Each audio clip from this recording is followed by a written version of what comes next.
I've been with Cisco for about 5 years, and I work in technical recruiting supporting the software engineering department. And I am very excited to introduce you to our panel. So we're going to be starting off with Myriam Chen.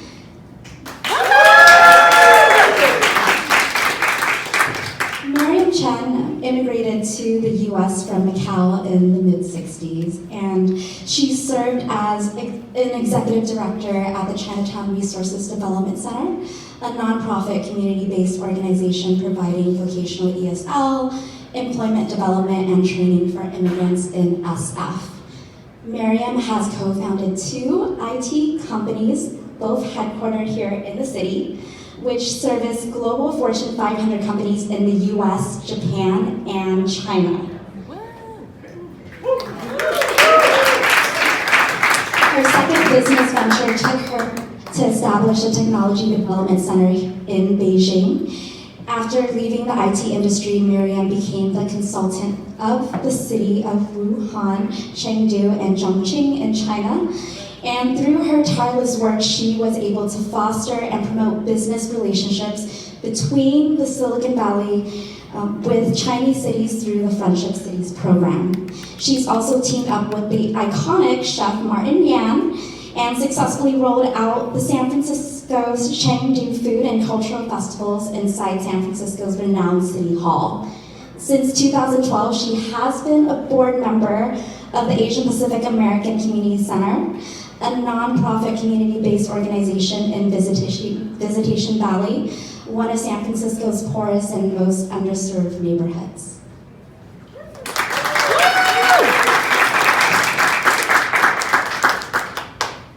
Next will be Kurtis Yang. So Kurtis has actually been at Cisco for over 20 years. Wow! That's a long time. A very long time. In various leadership roles, including technical support, supply chain, and operational excellence in the Asia Pacific before relocating to the US, where he has led business intelligence functions, sales operations teams, and customer experience practices. He is currently a senior director in learning and certifications with 1X. Woo! One of Kurtis's passions is being an advocate of inclusion and diversity. He is the global lead of CAAN, where he's been serving for the past 12 years. And he was the inaugural recipient of the Leadership Excellence Award from Cisco's Office of Inclusion and Collaboration. Under his leadership, CAAN has achieved many firsts, including the creation of the first women's leadership program specifically for Pan-Asian women, the annual World CAAN celebrations, and the formation of the social justice pillar in June 2020. Kurtis is committed to driving toward CAAN's 3 main priorities: the advocacy of Pan's Asian employees, to fight social injustice through education and allyship and action, and to continue making a difference in the world through giving back.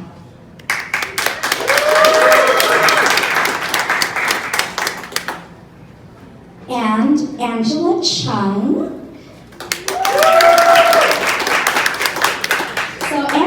Is the president and founder of Pillar Capital Group and Pillar Capital Real Estate. She was born and completed her high school diploma in Hong Kong before coming to the Bay Area to pursue further college education.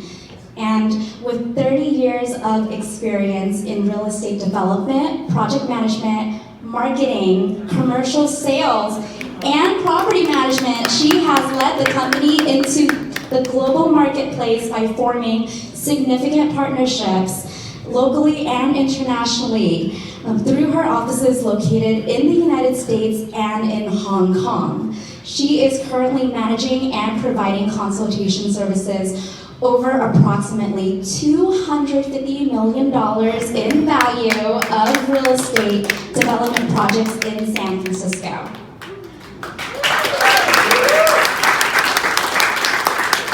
For community services, she is the chairwoman and board of director of Asian Pacific American Community Center, San Francisco.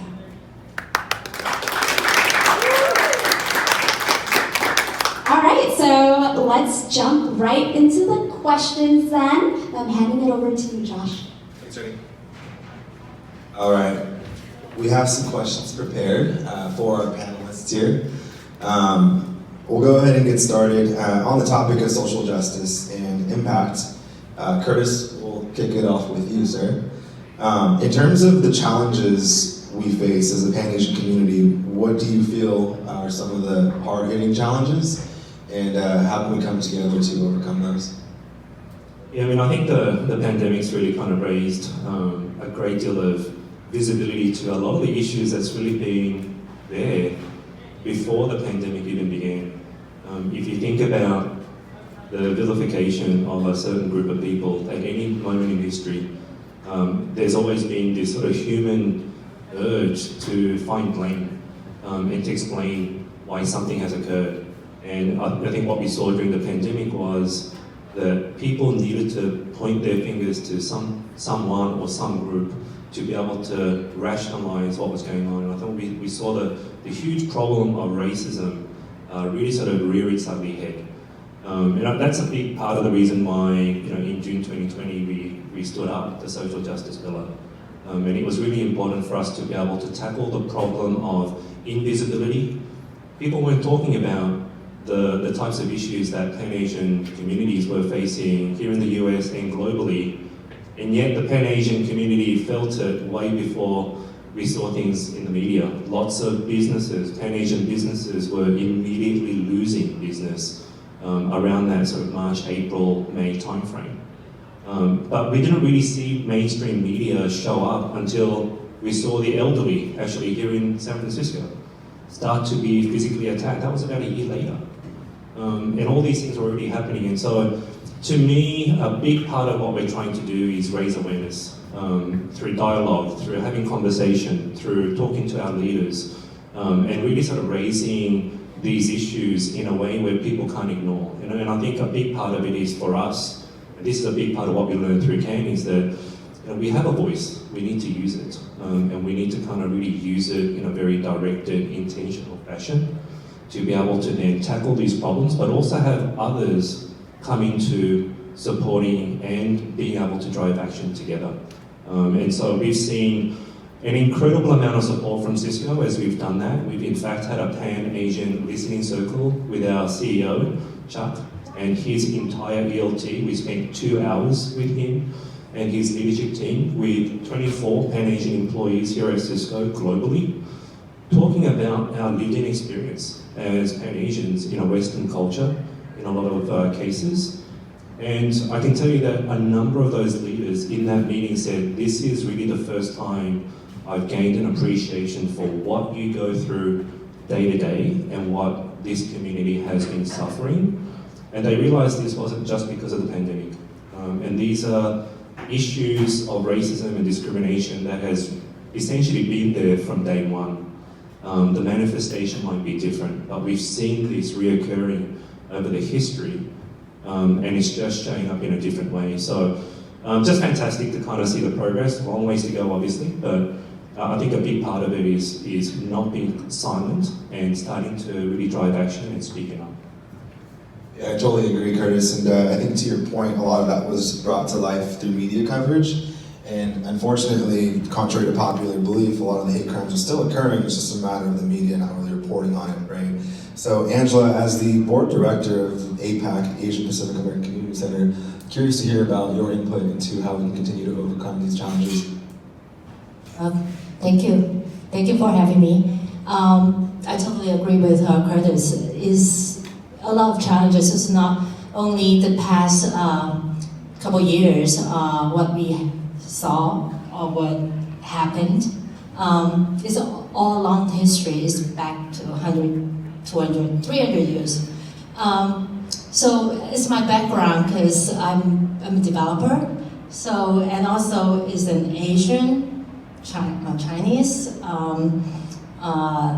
female, to be in the development industry basically is a rare animal. So, and especially on the other side of the table, which is the leader of the whole group, is talking about general contractor, engineers, architects, city, other consultants, and how you make it work with the industry, within the industry that is, your face is kind of new to them, and also, or is like, they always have, at the beginning they will say, the question marks, of course they wouldn't say it out, but they said, do you know what you're doing? So a lot of other racism is, in a way, is because people don't have the trust. I think that trust is one thing, and also respect. And my philosophy is to overcome this kind of challenges. I think first of all, I have to initiate the first step, to respect, to show my respect to others, and to find the right avenue to communicate with others, that especially those that, of course, I experienced a lot of being discriminated, all kinds of harassment in a way. That is first to show them that, okay, I know what you're doing, but I will let you know that you're wrong in a nice way. So at the end, basically it's teamwork. So I'm not the only one. I know, talking about teamwork, you guys, I think I don't have to elaborate more, so important. So I think the challenges we have right now is to speak out, to find the right way, and to voice it, because a lot of times the challenges are from our own. Basically, a lot of it's our culture. I think is Asians or even Chinese community is like, okay, anything happened to me, okay, all right, I'll take it, and I'll figure out, and I don't want to make a big deal out of it. I just want to live my life and make my living, and I just don't want to report any crimes. So that's why keep coming back to us, the crimes and the hate crimes and all kinds. And it's because our presentation to our people's perception is like, we don't talk, we don't say anything, we don't even report. So who's going to tell? I do something wrong or hit you on your face, I'm not going to have any responsibility. I just can walk away freely. So I think the main thing is we need to, first of all, unite ourselves to make a bigger noise, to let the significant people know about we exist. We exist as anybody else in the world. It doesn't matter what color we have on our skin. We are the same. We are all human beings. We have the same here, especially in America. We are a diversified country. We should carry our mission, carry on with this great country, what we are, how we build this country, and united together. So that is a long way to go. This is part of my experience and challenges. Yeah. Totally, we totally agree with you, Thank you. Angela. And I think it's important to note a couple of the key themes there, right? In terms of uniting ourselves and speaking up for what's right. In order to do so, I truly believe we have to align with our values. And in doing so, can you tell us about some experiences, running multiple businesses? Myriam, I know you have an extensive background, and a super successful businesswoman. In terms of any experiences in the communities that you've led and the organizations that you've led, where perhaps something did not necessarily align with your value, and in that situation, how did you handle that?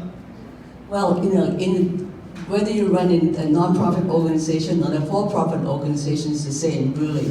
The management issues are the same because you deal with a lot of people. Usually what I do is that in both areas that I don't look for common goals. I look for common grounds. What is it? How you put in all the groups that they disagree with one another? What do you do? What are your issues? You know, as a leader, I think the most important aspect of a leader is to manage in this respect, is to listen to all the different voices. What is it? What are the common issues that facing them?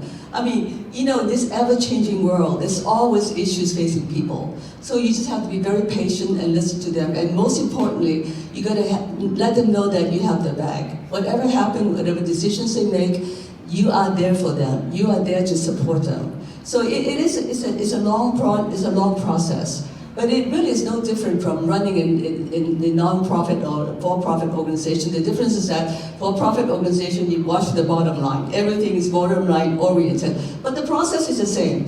People work with you. You need people to work with you to be successful as a manager or as a leader, and eventually as a company or an organization. So it is important to work with people, and then also, you know, give them the confidence to express themselves, to tell them even if they disagree with you. Because sometimes, you know, you learn a lot by talking to people, especially young people like you guys. I learned so much from you. Really, young people are the ones that really the teachers of more experienced people, because you have a very sort of a fresh lens looking at things, whereas I've been around for an eternity, and I look at things, you know, as a force of habit. But you know, you guys look at things differently because you have all this different aspect that, you know, that coming to you, and you're young, and you have all this, you know, ideas ahead of you. Really, listening is to me a very important aspect of being, you know, managing a group or, you know, working with people. So that, you know, to make sure they come together, and then you just, you know, plan for the worst and then hope for the best.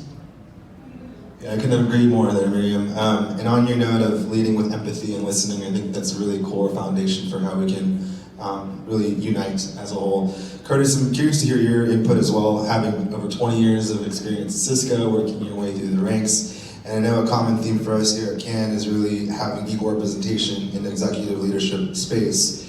So Kurtis, if you could tell us a little bit about some of your experiences and maybe sometimes perhaps where some things did not align with your values, or perhaps there was a roadblock that you experienced. How did you overcome that? I mean, I think you're kind of hitting the nail on the head with the question, what are your values? And I think that's a bit of a journey for all of us, because I think when you're first starting out, I don't know about you, and after graduating, you know, my priority was to get a job. And you know, back then, because I'm pretty old, you know, you would send, you know, your job application, you know, by mail, and you're just hoping somebody will pick you up. And so you're not really even thinking about values, and you may have had them, and it might have been something that you could have spoken about. It wasn't a conscious professional intention at the time because you were simply trying to get a job.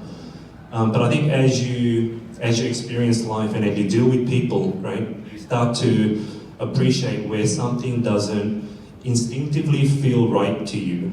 And there's some things that come about because of the way you were nurtured or your environment growing up, your faith, things like that starts to be something that you think of much more.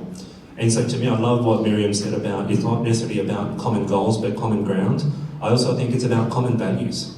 You know, where are our values with each other? Because if that's something drastically different, goals doesn't matter because you're kind of thinking about very different things. And so what I've learned over time is that the more and more you become clearer about the things that you value, the things that are really important to you in your life, as part of life, and when you're leading people, what's really important for people's lives, it's always helped me to have a much more, dare I say, sort of peace about the decisions that I make or the negotiations that I, you know, do with people, because I'm clearer about the things that I want to make a contribution toward. And it's okay if you have different values, but a lot of the times I'm trying to understand what is the set of values that the other person has, or the other team collectively might have, or that community might have.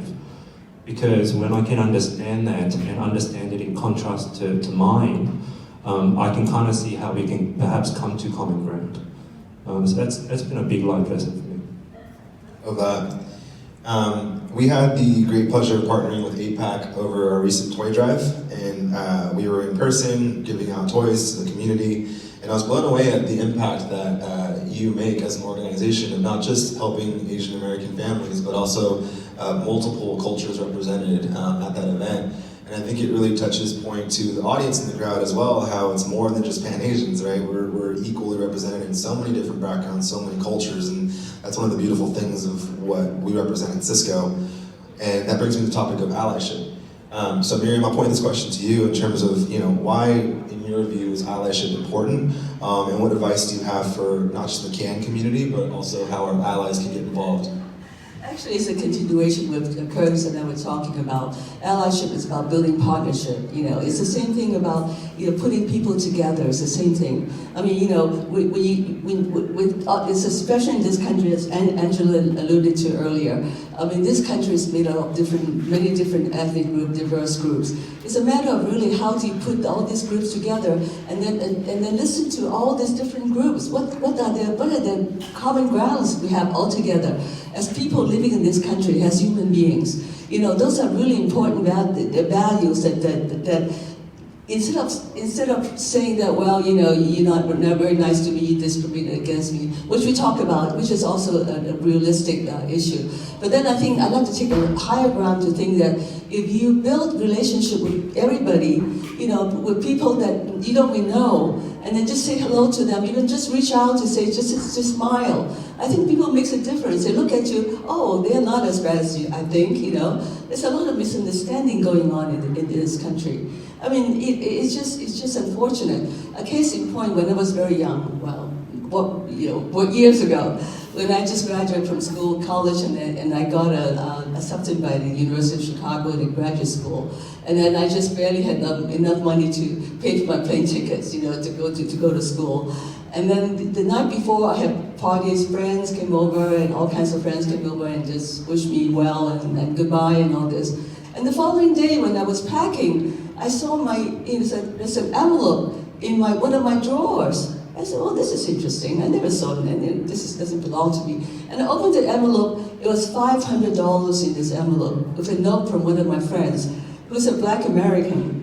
And then he was not rich by any stretch of imagination. He was a student as well.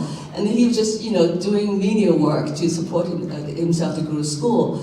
But then in his note, he was saying that, I know how difficult it is for you to struggle. I know how difficult it is for you to have all this aspiration to better yourself. But here's some money just to help you to get by in Chicago. And good luck. I never forget that. And since then, I told myself, race does not mean shit, excuse me. It really does not mean anything because everybody, thank you. Because everybody is the same. If you look down to underneath, everybody is the same. Everybody wants to help each other. It's just that all these different barriers that divided us, and it's so unfair, whatever happened to it, it's all because we don't understand each other. We look at each other so differently, we get freaked out. Wow, he looks so different from me. Also there's another aspect too. Pan-Asian communities have as a pretty bad rap because we're doing well, seriously. Because we're doing well, and then the other population, other group thinks, why are you doing well that we're not doing as well? I mean, there's a lot of misunderstanding in there. So it's a conglomeration of many different issues that cause all this misunderstanding. Back to the allyship. I'm sorry, I have to go through all this because I thought about, what happened to me. And I think building partnership is like, every day you can build partnership. You don't have to go to a convention to build partnership, or you don't have to deal with other companies to do partnership. Every day, like right now, you have different people working the same project, or different people working different projects. Build your partnership in there. Say hello to someone right next to you. Say hello to someone you even don't know. Say hello to them, to each other. And you'll be surprised how responsive they are. Smile at them instead of frowning and say, hey, I don't know who the hell you are. But just smile at them. Smiling makes a big difference. And then really, people are just people. We're all the same. Love that. I don't know if I answered your question, but I can go forever about this. Thank you so much, Myriam. Yeah, that was amazing. I think I keep coming back to the toy drive just because it was super impactful and it was cool to see it in person, right? The actual impact that we're making. I think there was over almost 500 families 500 kids that was served. I think over like 300 families on that given day, and it was really cool to see too because it was more than just toys that were given out. In the morning, they were giving out food, vegetables to the elderly in the community in Visitation Valley as well. So such a big impact this organization is doing. And again, it was just so many diverse backgrounds that were represented there too. So Angela, I wanted to come to you with this question in terms of what inspired you to get so involved. I mean, you're a super successful businesswoman, you're the director of the board. So what inspired you to have such an impact in your community? And for those of us in the audience, for those of us sitting in this seat today, who want to continue to make an impact but don't really know where to start, what is your advice for them? Thank you. Yeah, I was one of those that I would like to help and always because I brought up in a city is Hong Kong. Some of you probably are very familiar with this city. It's kind of international city. It's multicultural. So my parents, when I was growing up, my mom said, okay, when we passed by a beggar, it's just like, hey, we are not rich. We have an extra 20, 30 cents. At that time, we could buy a bun or something to eat. So I said, why not give it out to help someone that really need food? So at that time, I was okay, I followed my parents and then, okay, I'll give that little money to the beggar on the street, the homeless. So, and then afterwards, I start building out and seeing more, and when you grow up, when you're growing, you see more about what's going on in the world. Especially when I first came here, was a foreign student, and it's a lot of challenges. Even though Hong Kong is kind of a multicultural city, but still is more Chinese-based, and coming here is totally a different world to me. But however, I remember that when I was in the college, there's a lot of different classmates or schoolmates is lending their helping hands to me. It's like, okay, do you need help on this or that? And I remember there was an English tutor. She's so nice. I said, I know you kind of like a little girl in the class and it's not raising many questions, but I know you need help. So she was very nice and invited me to go to her home and then taught me English on the side and everything that she could teach me about this nice country. So I learned it from there, and then I said, okay, yeah, so I'm not an alien, quote unquote, and so I'm just part of this country. And then after that is when I start building up my career as a real estate broker, and then I met a lot of people, and then different kind, actually from all kinds, basically, and learn a lot from them. As Myriam said, you learn from everyone, actually every day, something, and you try to improve yourself as well. And then so is an event. It was brought is a Chinese New Year event. Was in, I think it's 2014 or 13, I forgot. And that's the time that I met our ED, APACC ED, Rex, at the event, and APACC had a booth there, and I was like, oh, okay, interesting. This is the first time I kind of had a chance to really get so close to a nonprofit organization that I could talk to someone. So I was inspired by what they were doing at that time already, even though it's really a small neighborhood community center at that time. And I was like, okay, I'd like to learn more. So my philosophy is when you help someone, or even just make someone happy or a smile, you feel very happy as well yourself. So I help reduce some of my wrinkles too. So that's the side effect. but the bottom line is when you make someone happy, no matter from giving that person a hand, or just toy that could make someone happy for some time. So all we need is just a warm, just like what Myriam said, is like a warm hello. It's already hello, hi, a smile is already good to a lot of people. So since then, I got the chance to, an honor to be part of the APACC board, and we grow together, and we just, like what we have to inspire is to, I always kind of emphasize on education. So what the older generation, they already kind of have their own mindset. It's, in a way, it's pretty hard to change them. But education to the youth is our future. So if we could change one student now, it could change probably the rest of his life or her life.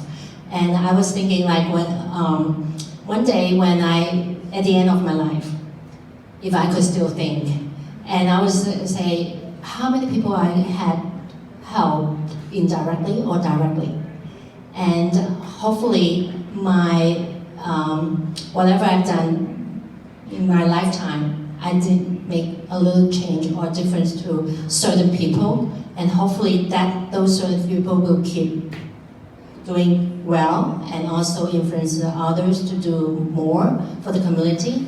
And APACC is the platform that I'm very fortunate and grateful to have the opportunity to be part of it, because I came across some other nonprofit organizations, so they have their different goals or different perspectives or their missions or whatever. But this board and the staff team are really, the mission is only one, is to help our community. So from a 5 digits budget organization when I first joined, now it's 7 digits in 8 years. I mean, yeah.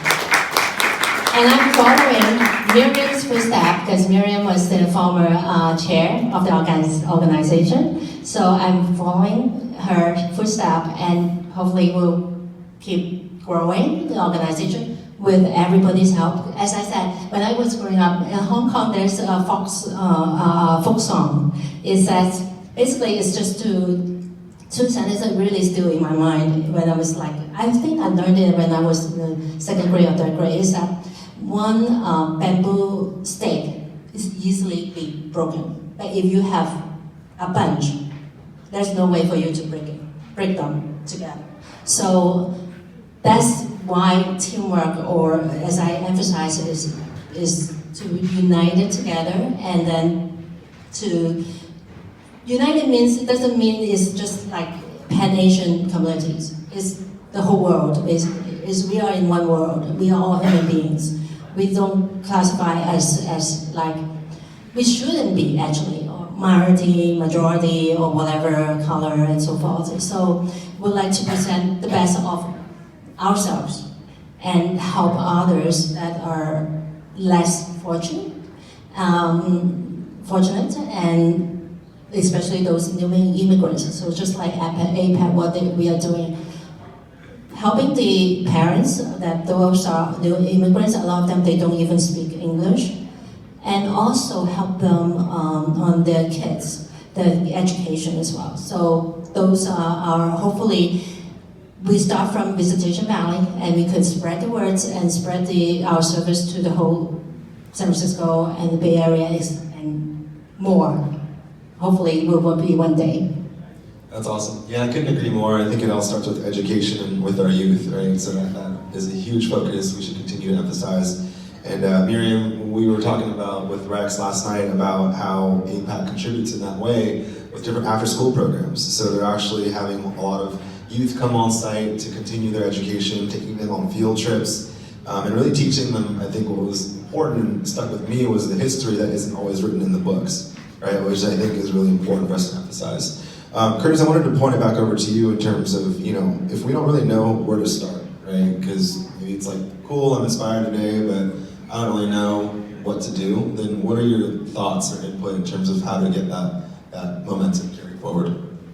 And I think that when folks think about wanting to do something, that's a great start. The fact that you're wanting to do something to make an impact, I think it's a great beginning. And the very next question is, what should that be? To me, the philosophy of just giving something a go is part of that learning process and part of gaining an experience where you might determine that it's not for you, for whatever reason it might be, that it allows you to know not just what you like to do, but what you don't like to do. And I think that can actually apply both in life and in your professional careers.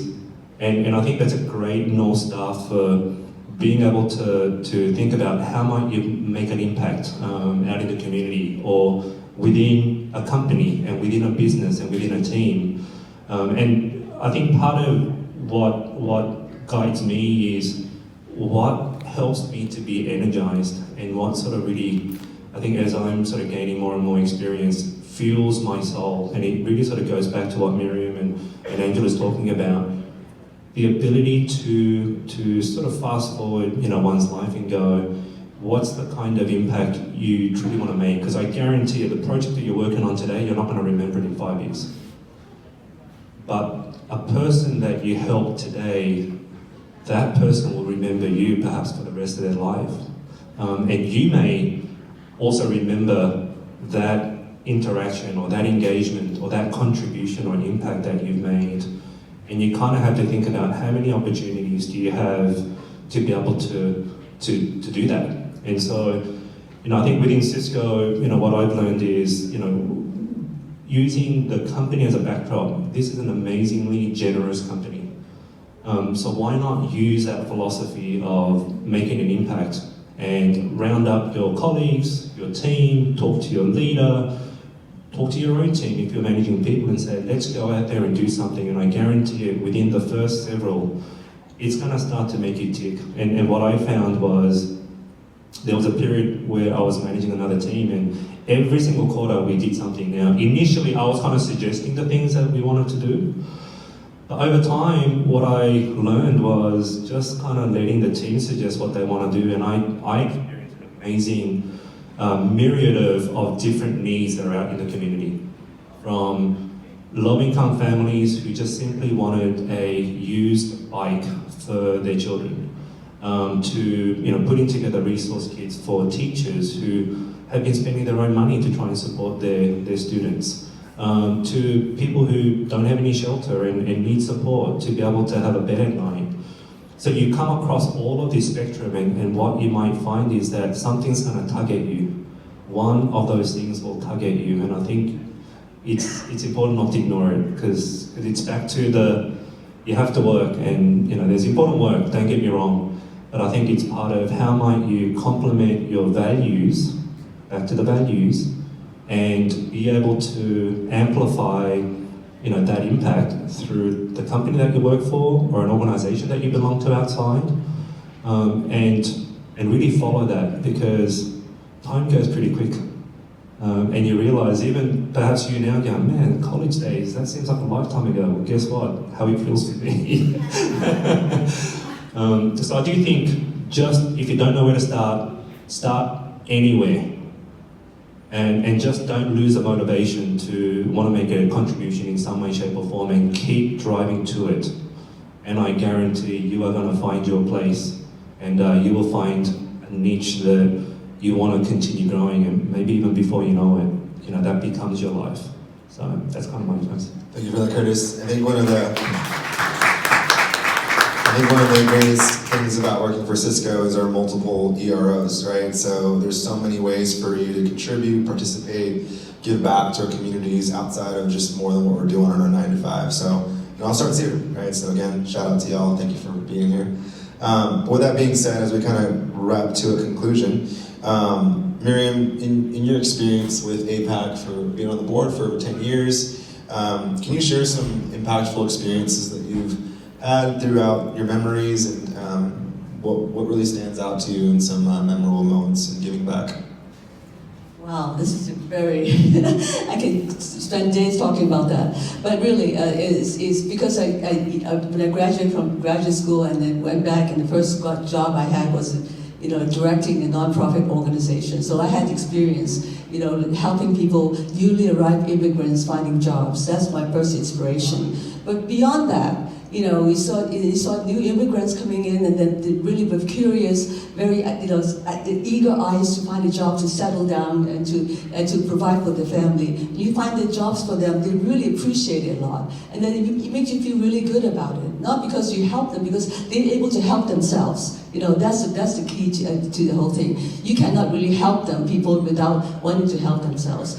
But that motivation really goes back, way back, when I was in Macau. And I need to tell the story because it sticks in my mind until now. When I was about 10 or 12 years old, I was a rambunctious kid. I was bouncing around up and down the sidewalk all the time, and you never liked to study that much.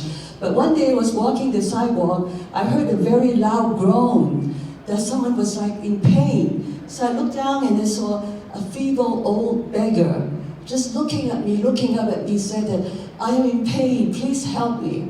And I was just like, without thinking, I was just like this big. Well, I'm not that different right now anyway, but I was this big. And he was a lot bigger than me. So without thinking through, I just reached out to him and then put his hands over my shoulder. And we just wobbling together and then to find his way home. He lived in the hut. But then at that time, at that moment when I saw his eyes, like fatigue with hard life, tired with all the bad deeds that dealt to him. That he was old, he was sick, and he still had to work. Because when I discovered that in that hut there were 3 or 4 children with dirty faces, but their curious eyes staring at me. What is she doing in here? And as it turned out, he was a main breadwinner in that group, in that family. So right then and there, something about the whole scene, I still see it right now. It just, in my mind, I just cannot get it out. So I thought, this is a way there's so many people in this world that needed help. And then as some people are lucky, like you guys are really lucky, right? That you had a chance to get education, you had a chance to have a good employment. But there's still a lot of people who really need help. And to answer the question, that's the catalyst of why I got involved. But let's come back to APACC. APACC impacted the community in many different ways, but I can categorize into 3 main ways. One is politically. We have to, because APACC is primarily funded by government right now, by city and state government. So we have to be very upfront. I mean, we have conversive with the funding source so we can continue the funding. And Rex over there, Rex is the executive director of APACC. He is very, very good. Rex, thank you. He is very good in communicating with politicians to make sure that they understand that we are doing a very good job. We're helping the community. Politicians, there's a brownie points for them. In their community, successful community organization, of course they will help you. They will rally behind you. So that's politically, we have to be always influencing those people by the good work we do. Socially, we have run very good programs. The after-school program you talk about, as well as many different programs. The scholarship program to award scholarship for people to encourage them to go to college. All these programs that we run are very impactful to community. Not because we help the kids get off the street and then to break the cycle of crime. We also help the parents and children, the kids, communicating through the program. So it's a family, it's helping the family, helping the community at large. That's how we impact socially to the program. Last and most importantly, is financial impact. We run the program fiscally very, very responsible. Every quarter, and then fortunately, there are a lot of non-profit organizations. They have pretty bad rap about how they run their organizations mainly because they probably didn't come from business and background. They don't quite know how to run the operations as a business. So every quarter, the board demanded for P&L, balance sheets, all this thing. What have you done? The expenditure, how much you spend, why you spend all this money. We are very, very cognizant of how the operations is run. As a result, we're fiscally very, very accountable. And so those are the areas. Not only that, how do I say that? All this responsibility, accountability that APACC does, not only to the funding source or to the community and to the general the sponsors and funders in general, but it is providing an example to the kids that you have to be financially responsible. Whatever you do, you have to be responsible to yourself and to the people who help you. So those are the good things that I think APACC is doing. That's awesome. Thank you for sharing the 3 pillars of APACC. And so that's super cool. And as you talk about the catalyst for change, thank you for sharing that as well. I think that's really what inspires change, but also from there, it's I think all of us have role models in our lives, right? Whether they be mentors or people we look up to. So I wanted to ask each of you this question in terms of who are some inspirations or role models in your life, and how did they inspire you to become leaders in the Pan-Asian community? Angela, we'll start with you. Okay, thank you. So, can I have more than one? Of course. Okay, thanks. So the first one would be my auntie in Hong Kong. So she's my dad's younger sister. She's handicapped. She wasn't born handicapped. It's because of she got the virus into her backbone when she was like a few years old, and couldn't cure at that time. So she's in her 70s. So herself is handicapped, and but she didn't give up. Never giving up on her own life or being a negative person. Rather, besides she now is retired, but she had 2 jobs to support herself, and then also doing at least 2 voluntary work every week. One is for a deaf organization, people who couldn't hear, and then she would be the one typing the words out, and the other one is another volunteer for elderly. So I was looking at it like, wow, she could help, even she's not a healthy person. So that she was the first one inspired me. And then secondly is, of course, APACC, the team actually is really inspired me. When I first met them, I learned a lot from them. Also, of course, Myriam, and also the other board members, and also our late board member, Chen. And she really inspired me because when I first joined the organization was really tight budget. We didn't have enough fund, basically. Periodically, we had to kind of donate some money into the organization to make it to keep it survive. But Christina is always the first one to write a check during the board meeting. I said, Christina, you have your checkbook all the time with you? She said, no, but just because I'm coming to APACC meeting, so just in case APACC needs help, so I can immediately write a check. And secondly is she devoted herself to all the community, like even went for the walk for Black Lives Matter, all kinds of for human beings, good for the communities. She would be there.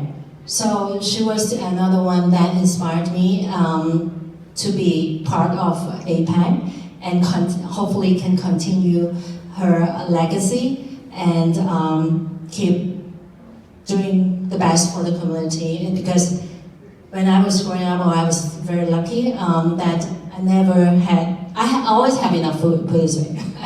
I'm a very foodie, so I always have enough food. But I realized that even in America, in San Francisco, a lot of families, they only can afford 1 meal a day.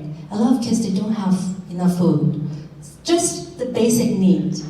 We all have we could go to any kind of restaurants or anything, but to them, having 1 good meal is very important.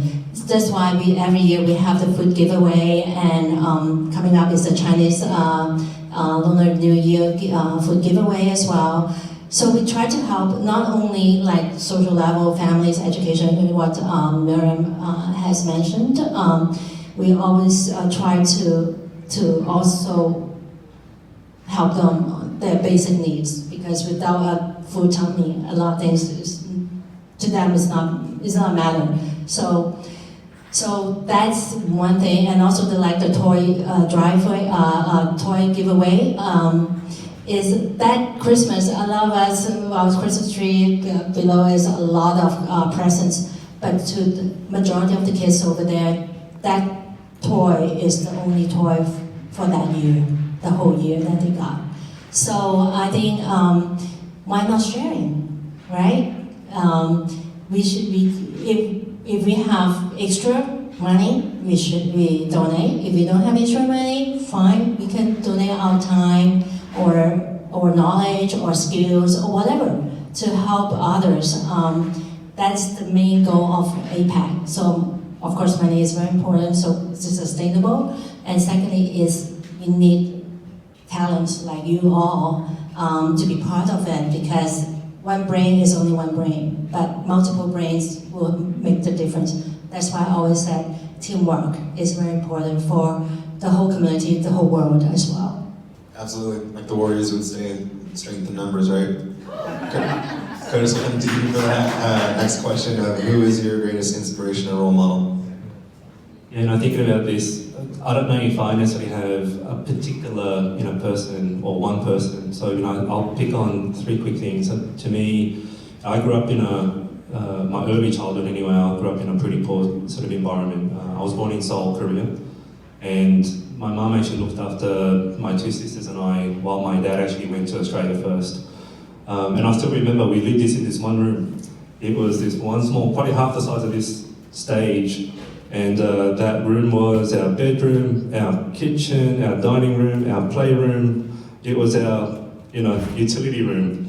And we just kind of play out in the dirt outside. When we moved to Australia, the situation wasn't that different. I mean, we had a 2-unit apartment, which we lived in a couple of different apartments until my teenage years. And when I think back to how my parents were, to me that sort of really served as my initial inspiration. The fact that I don't think I ever remembered them complaining. I don't think I ever remembered them saying, poor me, poor me, poor me. And I never really sensed that they were struggling, that we were struggling. And so for me, there's a inner resilience that I think I draw a lot of energy from my parents having done that. And the more I sort of think about life, the more about, gosh, now that I think back, boy, they really must have been toiling away to support us, throughout our childhood until we can, get to university and get a job. And so for me, I always kind of go back there, I revisit that every so often when I go through a certain kind of difficulty. I think about them and go, this is nothing. The kind of problems I'm talking about are first world problems.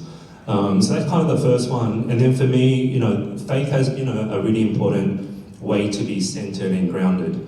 That, no matter sort of what you face or what comes at you, ultimately, I'm able to lean to a bigger perspective and know that, as the old sort of saying goes, even this too shall pass, and that I can draw a lot of that inner strength and inner faith that things will work out. Not necessarily that it'll work out fantastically for me, but it will work out and I'm actually okay with the way things do, and being very much more accepting. And so I think people often sort of wonder, how do I keep my cool or calm?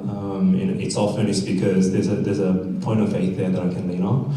I think the third is really, I really want to talk about CAAN from an inspiration perspective. I fell into CAAN 12 years ago. The way that I fell into it was the executive sponsor at the time somehow found 30 Pan-Asian leaders at Cisco for a first Pan-Asian leadership program. At the end of the 9 months, she guilt-tripped a bunch of us to get involved with this thing called CAAN. I didn't know what CAAN was. But the idea of paying forward, I think, was really important. And I gravitated towards something that energized me, which was about people development. And so I actually was the track lead for that for 6 years before becoming the global lead. But in the last 6 years, amazing inspiration from people that have been involved with CAAN, including May and Josh and Julian and team, because what I found was that as we've really focused on the purpose of CAAN and the meaning and why we should exist, what I realized is that this is all about connecting people and creating a sense of belonging and a sense of community and a sense of one's identity. And it's amazing for me to think about where we were 6 years ago, where we are today. I don't think we've ever been clearer about who we are. I don't think we've ever been clearer about the connection with our cultures.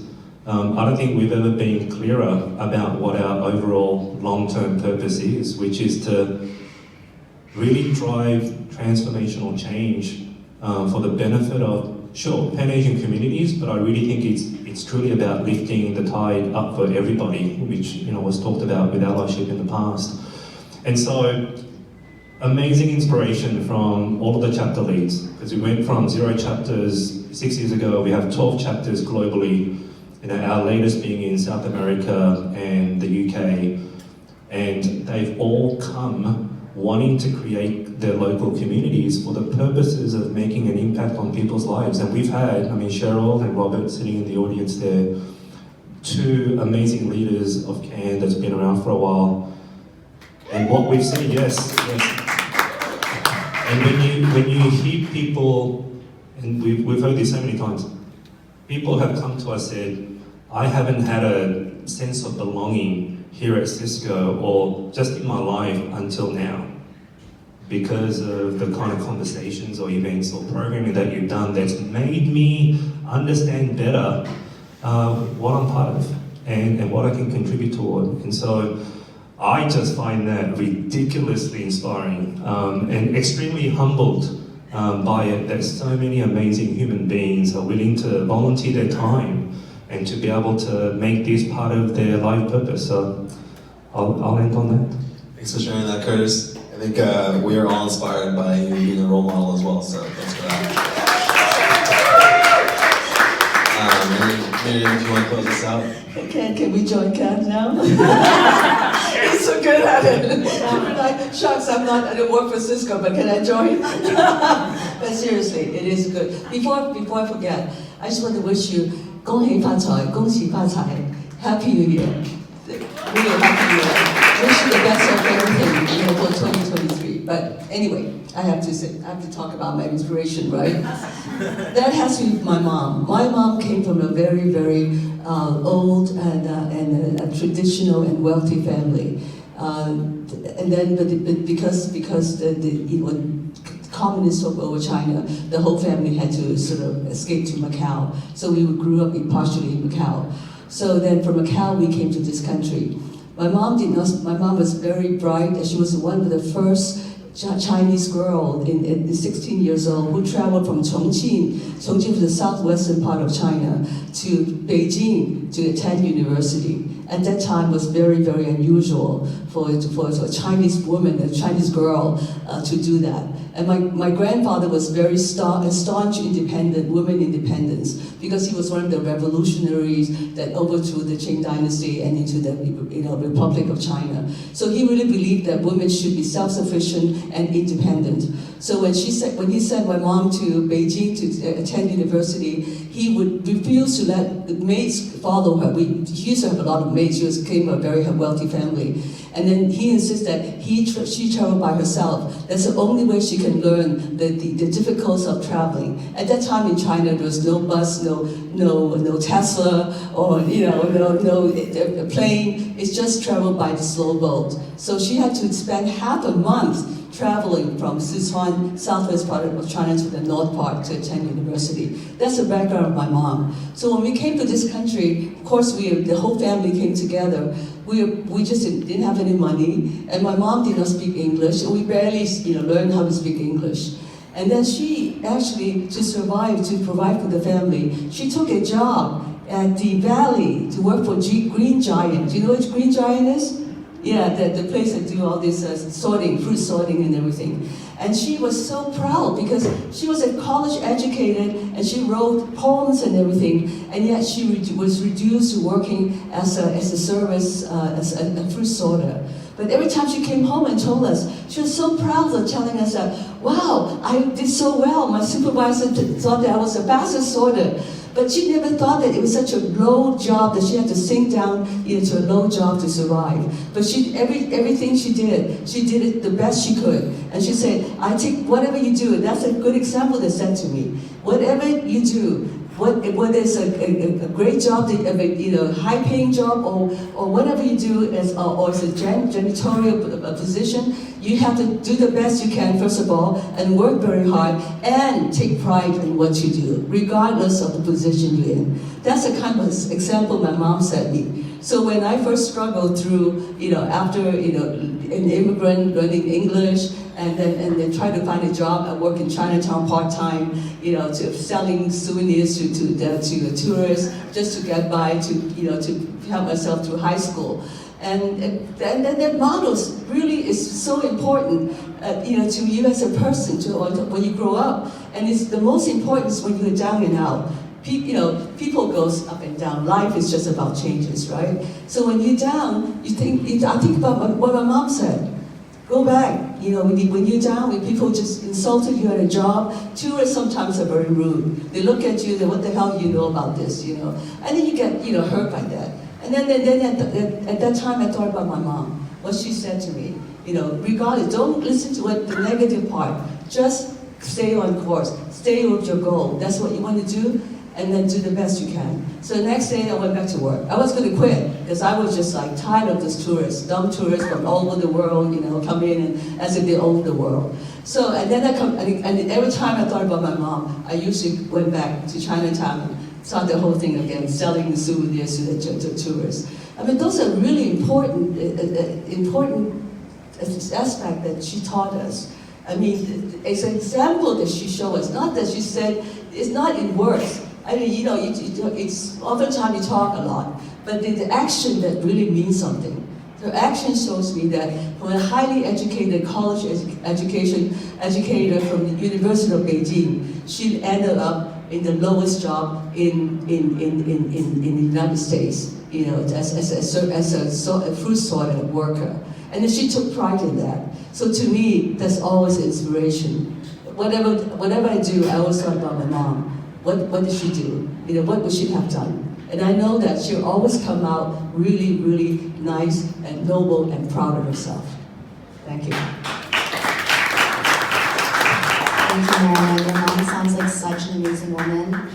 That also reminds me of my mom's side of the family as well. So they're also Chinese, and then when the communists took over, they actually had to take refuge in Vietnam. Oh, okay. And then they had to start all over here in the US. Right, so Learn English, right? yeah, learn English. It's very hard.